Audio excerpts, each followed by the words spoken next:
Assalamualaikum warahmatullahi wabarakatuh. Salam sejahtera untuk kita semua. Nah, sebelumnya kami dari kelompok 3 mata kuliah Kapita Selekta dengan dosen pengampu Bapak Dr. Bajoka Nenggolan MS. Di sini kami akan menampilkan video pembelajaran tentang termokimia. Nah, sebelum itu perkenalkan anggota kelompok kami, yaitu yang pertama saya sendiri Alvina dan teman saya Taufik Ali Ibrahim. Baiklah, selanjutnya kami akan menjelaskan tentang termokimia.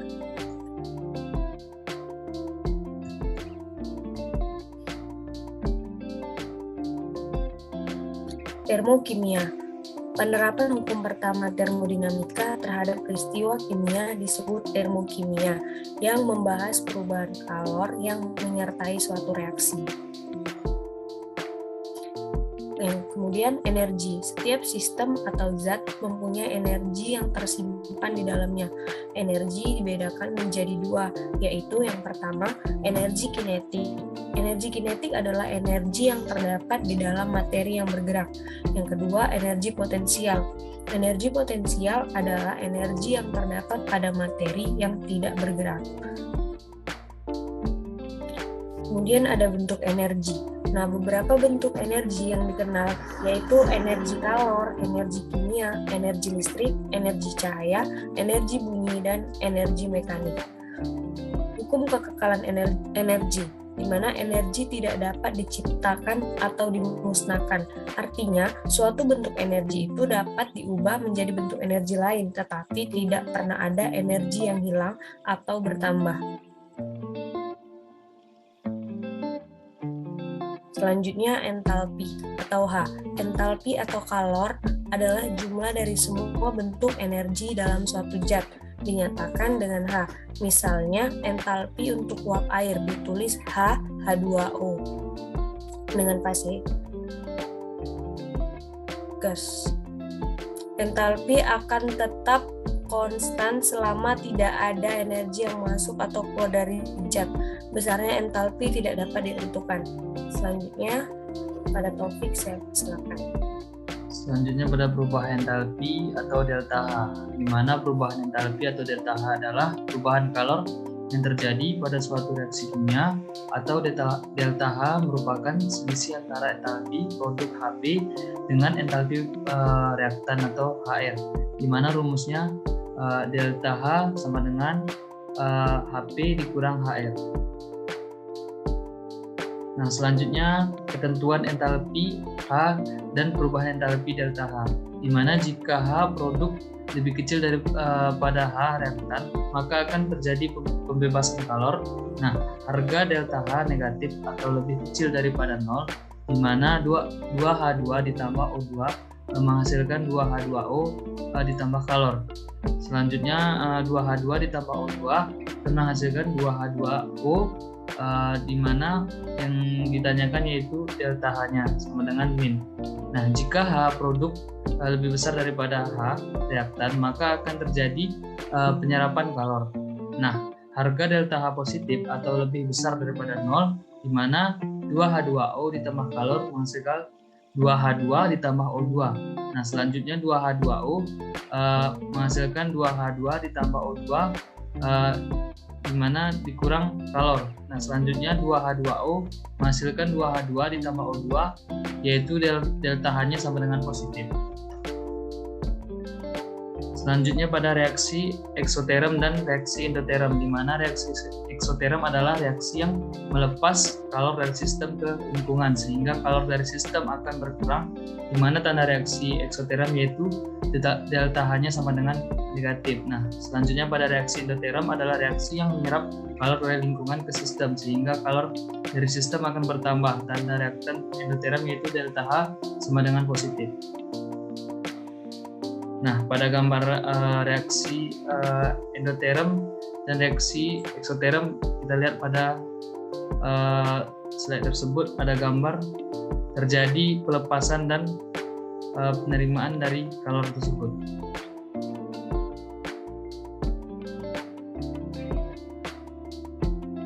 Nah, pada gambar kedua ada diagram tingkat R, di mana di sini dijelaskan juga yaitu ada reaksi eksoterm dan reaksi endoterm. Nah, untuk slide selanjutnya akan dijelaskan oleh Alvina. Selanjutnya, perubahan entalpi standar atau delta nol. Perubahan entalpi reaksi yang diukur pada temperatur 298 Kelvin, tekanan 1 atmosfer sebagai perubahan entalpi termokimia. Persamaan termokimia adalah persamaan reaksi yang dilengkapi dengan harga perubahan entalpi atau delta H.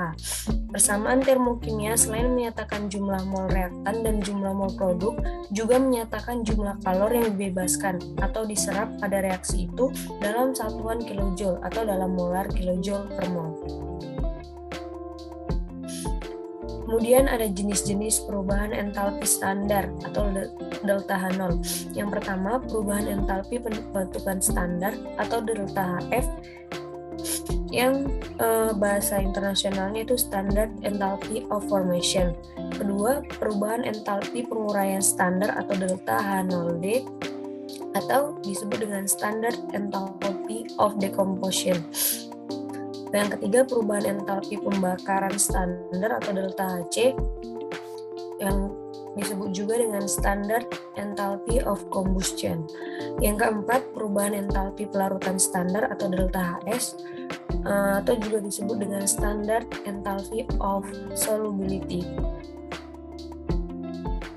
Kemudian perubahan entalpi pembentukan standar atau delta HF. Perubahan entalpi pembentukan standar adalah perubahan entalpi pada pembentukan 1 mol senyawa dari unsur-unsurnya pada keadaan standar, biasanya pada temperatur 298 dengan tekanan 1 atmosfer. Kemudian perubahan entalpi penguraian standar atau delta HD. Perubahan entalpi penguraian standar adalah perubahan entalpi pada penguraian 1 mol senyawa menjadi unsur-unsurnya pada keadaan standar. Kemudian perubahan entalpi pembakaran standar atau delta HC. Perubahan pembakaran standar adalah perubahan entalpi pada pembakaran sempurna 1 mol unsur atau senyawa dalam keadaan standar. Kemudian perubahan entalpi pelarutan standar atau delta HS. Perubahan entalpi pelarutan standar adalah perubahan entalpi pada pelarutan 1 mol zat menjadi larutan encer. Yang contohnya itu yang pertama NaOH ditambah dengan H2O menjadi yang pertama itu NaOH dalam keadaan solid ditambah H2O menghasilkan NaOH berbentuk AQ. Yang kedua, NaCl dalam keadaan solid ditambah H2O menghasilkan NaCl dengan berbentuk aqueous. Selanjutnya akan dibawakan oleh teman saya Taufik.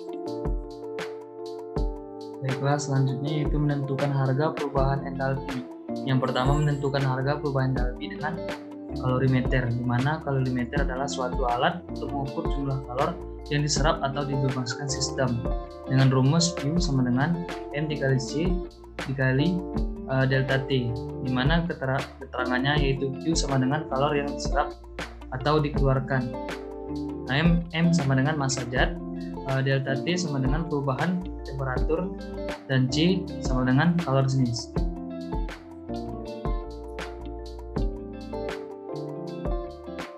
Nah, selanjutnya yaitu contoh soal di mana dalam kalorimeter terdapat zat yang bereaksi secara eksotermik dan ternyata 0,5 kg air yang mengelilinginya sebagai pelarut mengalami kenaikan temperatur sebesar 3 derajat. Kalor jenis air sama dengan 4,2 Joule per gram kalor, di mana kalau reaksi zat yang dilepaskan oleh reaksi itu adalah pada soal diketahui di mana massa airnya sama dengan 0,5 kg menjadi 500 gram. Nah, kenaikan temperatur atau delta T sama dengan 3 derajat Celcius atau 3 ditambah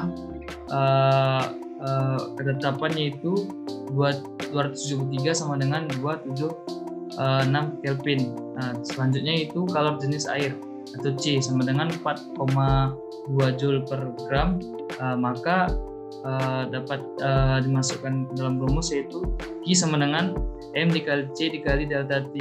Nah, maka tinggal dimasukkan semua jumlah yang diketahui tersebut, maka menghasilkan Q sama dengan 579,6 kJ. Nah, jadi berdasarkan perhitungan diperoleh bahwa kalau reaksi zat yang dilepaskan oleh reaksi tersebut adalah 576,6 kJ.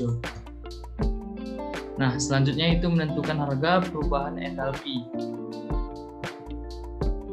Nah, yang kedua yaitu menentukan harga perubahan entalpi dengan menggunakan hukum Hess, di mana hukum Hess perubahan entalpi reaksi hanya tergantung keadaan awal dan keadaan akhir sistem yang tidak tergantung pada jalannya reaksi, di mana kegunaan hukum Hess ialah untuk menghitung delta H yang sukar diperoleh melalui percobaan. Nah, pada contoh soal ada dua cara untuk memperoleh gas CO2, yaitu dengan cara langsung dan cara yang tidak langsung. Nah, diketahui pada yang pertama itu cara langsung, di mana C pada keadaan solid ditambah O2 dalam keadaan gas menghasilkan CO2 dalam keadaan gas, di mana delta H-nya sama dengan min 393,5 kJ. Nah, cara yang kedua yaitu secara tidak langsung, yaitu C ditambah setengah O2 menghasilkan CO dengan delta H sama dengan min 110,5 kJ, dan CO ditambah setengah O2 menghasilkan CO2 dengan delta H sama dengan min 283,0 kJ positif. Nah, maka dapat dihasilkan yaitu C ditambah O2 menghasilkan CO2 dengan delta H sama dengan min 393,5 kJ. Selanjutnya ada gambar ketiga, yaitu reaksi pembentukan gas CO2. Nah, pada gambar tersebut bisa dilihat perubahannya dari C ditambah O2 kemudian ke CO ditambah setengah O2 menghasilkan CO2 itu secara lambat, dan secara langsungnya itu dari C ditambah O2 akan secara langsungnya ke CO2. Nah, selanjutnya pada gambar keempat yaitu diagram lingkar reaksi pembentukan gas CO2. Teman-teman bisa melihat di sini ada pada keadaan awal yaitu C ditambah O2, secara tidak langsungnya itu melalui CO ditambah setengah O2 menghasilkan CO2. Secara langsungnya itu dari C ditambah O2 menghasilkan CO2. Nah, untuk slide selanjutnya dijelaskan oleh Alvina. Selanjutnya menentukan harga perubahan entalpi. Menentukan harga perubahan entalpi dengan menggunakan entalpi pembentukan. APQ ditambah BRX menghasilkan CPS tambah DQR, di mana APQ tambah BRS ini merupakan reaktan dan CPS ditambah DQR ini merupakan produk. Jadi delta H sama dengan C dikali delta HF dikali PS ditambah D dikali delta HF dikali QR dikurang A dikali delta HF dikali PQ ditambah B dikali delta HF dikali RS. Sama delta H sama dengan sigma delta HF produk dikurang sigma delta HF produk.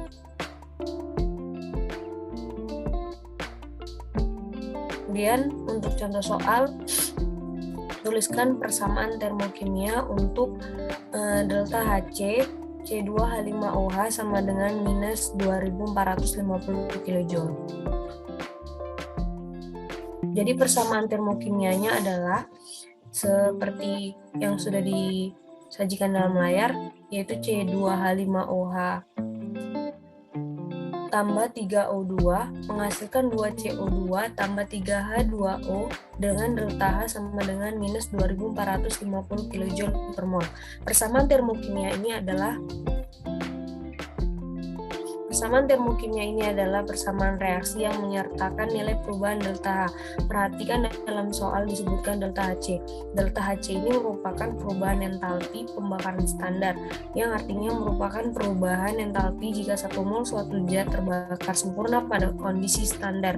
Pada pembakaran sempurna, reaktan terbakar dengan oksigen menghasilkan beberapa produk. Ketika hidrokarbon terbakar dengan oksigen, maka reaksi utama akan menghasilkan karbon dioksida dan air. Ingat, reaksinya harus setara, sehingga persamaan reaksi pembakaran C2H5OH adalah C2H5OH tambah 3O2 menghasilkan 2CO2 tambah 3H2O dengan delta H sama dengan minus 2450 kJ/mol, seperti yang sudah dituliskan di atas tadi. Kemudian pada layar berikut sudah disajikan daftar delta HF pembentukan standar senyawa. Selanjutnya energi ikatan. Energi ikatan adalah energi yang diperlukan untuk memutuskan ikatan kimia dalam 1 mol senyawa berwujud gas menjadi atom-atom gas pada keadaan standar. Energi ikatan diberi simbol D dan dinyatakan dalam satuan kJ/mol. Energi ikatan rata-rata. Untuk molekul yang terdiri dari 3 atau lebih atom, maka digunakan istilah energi ikatan rata-rata. Cara menghitung energi ikatan rata-rata yaitu dengan menggunakan entalpi pembentukan standar dan entalpi atomisasi standar. Delta H reaksi berdasarkan energi ikatan. Reaksi kimia terjadi karena ada pemutusan ikatan dan pembentukan ikatan. Nah, ikatan-ikatan pada reaktan akan putus dan terjadi ikatan baru pada produk. Oleh karena itu, perubahan entalpi dapat dicari dari selisih delta H pemutusan ikatan dan delta H pembentukan ikatan. Maka delta H sama dengan delta H pemutusan ikatan dikurang delta H pembentukan ikatan. Kemudian pada tabel 2 disajikan energi ikatan rata-rata. Nah, teman-teman sekalian bisa memperhatikan. Demikian video pembelajaran yang dapat kami sampaikan. Lebih dan kurangnya kami mohon maaf. Kepada dosen pengampu kami ucapkan terima kasih. Assalamualaikum warahmatullahi wabarakatuh. Salam sejahtera.